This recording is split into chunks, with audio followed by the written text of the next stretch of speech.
60% of Americans are living paycheck to paycheck. So that kind of got me thinking about how much money I should have saved in my mid-20s, which then got me to think about the average net worth by age and where I specifically rank in my age group. I decided to make this video on the average net worth by age. And stay tuned because the average net worth for your age group might surprise you. And just make sure that you're not falling behind. Now, before we dive into the age groups and categories and the net worth and all that, we need to define what net worth really is. Now, net worth is often confused as something else entirely. Now, it's not how much money you have in your bank account. Your specific net worth is really the assets you have minus the liabilities that you have. And an asset is essentially something that you own that has value. Now, if you 100% own your car, your house, you have a savings account or a retirement account, those can all be examples of assets. You're really not gonna factor every little tiny thing. For example, if you have 10 pens in your house, you're not gonna factor each one of those individual pens into your net worth. All right, so then you have your liabilities, which are essentially your financial obligations. These things could be your mortgage, a loan on your car, or student loans, things of that nature, things you owe money on. So let's do a quick example of calculating your net worth, given pretty basic parameters, all right? So first, let's talk about our assets. Let's say that we have a $500,000 house, a $20,000 car, $10,000 in a savings account, and $20,000 in a retirement account, as well as $5,000 in our checking account. Now, if you add all of that up, that's gonna be $555,000. But that isn't your net worth because we haven't accounted for our liabilities. So let's say that on that $500,000 house, we still owe half the mortgage. So we still owe $250,000. And then with our car, let's say that we still owe $5,000 on our $20,000 car. And then we have $20,000 in student loans that we still need to pay off. So you take the total of the liabilities, which is $275,000, and you subtract that from your assets of $555,000. So your overall net worth would be $280,000. All right, so now that that's out of the way, let's talk about average net worth by age. But what we're really gonna do is use the median net worth by age. And there's a big reason why. Mainly because when factoring in an average, there are huge outliers in the data that are gonna skew the average net worth by age.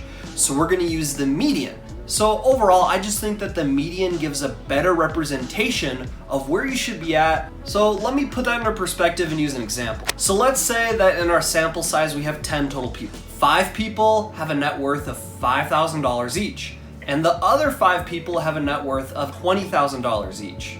In this scenario, the average net worth would be $12,500. And the median net worth would be the same at $12,500. But let's take into account an outlier, which is going to skew the data and help you understand why the median is a little bit more accurate. Let's say that we add Elon Musk as the 10th person in this group. So we still have 5 people with a net worth of $5,000, but we only have 4 people with a net worth of $20,000. And then we have Elon Musk as the 10th person. And let's say that his net worth is $100 million.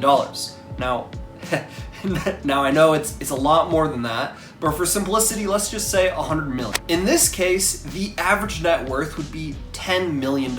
And so this one person is skewing the data because he has a net worth so much bigger than the rest of the people in this group. However, the median net worth would still be $12,500. So that's why I'm gonna be using the median net worth versus the average net worth. That was a long-winded answer, but hopefully you're still here because now we're gonna talk about the average or the median net worth by age. So starting with people under 35, the median net worth for this age group is $13,900. This is gonna be the lowest net worth. The reason being is because generally at this age group, you know, you might have recently graduated college, you're really just starting your career. You might have started bigger purchases, like maybe you needed to buy a car, or you bought your first home, you're a new home buyer, or you recently started a family and are starting to have children, which are expensive. Then you have the 35 to 44-year-old age group, with the median net worth of $91,300. So this is kind of the second biggest jump in net worth that you'll see among the age groups. This is when you start to see the effects of compounding interest in your retirement or investing accounts. You're gonna start to have a more established career, which in turn means that you're probably making more income from your job. You might have started to pay off most of your student loans by now, and maybe that first home that you purchased when you were 34 or 35 is starting to get paid down, and generally homes are appreciating assets. So as you're paying it off, your net worth is growing very quick. Next up, you have the 45 to 54-year-old range. And now this is the biggest jump, with a median net worth of $168,600. This is generally the time period where the kids might be moving out, starting their own jobs, so you're freed up financially in that aspect. You might have a more established career, but this is also the moment when a lot of people start to make more luxury purchases, like fancier cars or bigger, better homes. That's why the 55 to 64-year-old range, you're only gonna see a median net worth of $212,500. So not as big of a jump as the other age ranges, because a lot of those more luxury purchases that you started are starting to kick in and affect your net worth. And this is kind of the point where your plans for retirement are starting to solidify. It's harder to see the benefits of compounding interest if you're just starting to invest at this stage in your life, because time is really not on your side. Now we have ages 65 to 74, with a median net worth of $266,400. This is generally the period in your life where your net worth is gonna be the highest, and when you're gonna start getting into retirement if you're not retired already. And last but not least, we have the 75 and up range, with a median net worth of $254,800. And at this point, you're generally retired. At least I hope you are by this point. And you're gonna see a decrease in your net worth because you're really probably just gonna be spending your money.